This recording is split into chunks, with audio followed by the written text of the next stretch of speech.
ఇంటర్వ్యూలో first round aptitude reasoning ఉంటుంది, తర్వాత టెక్నికల్ రౌండ్ ఉంటుంది. టెక్నికల్ రౌండ్ ఆన్లైన్ కోడింగ్ అయ్యాక మీరు ఎప్పుడైతే హెచ్ఆర్ని ఫేస్ చేస్తారో ఆర్ఎల్స్ టెక్నికల్ రౌండ్లోనే టెక్నికల్ పర్సన్ని ఫేస్ చేసినప్పుడు they always communicate in English.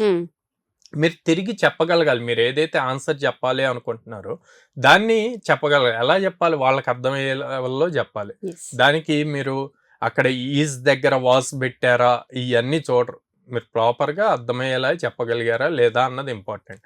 So ఇప్పటికిప్పుడు ఇంగ్లీష్ ఫ్లూయెంట్గా రావాలి అంటే రాదు, ఇట్ టేక్స్ టైం. మీరు ప్రాక్టీస్ చేస్తూ ఉంటే టైం. ఇప్పుడు మీ ఫోకస్ ఏంటి అంటే ఇంటర్వ్యూకి ఆ 10-15 మినిట్స్ మీరు మాట్లాడగల క్యాపబిలిటీ రావాలి.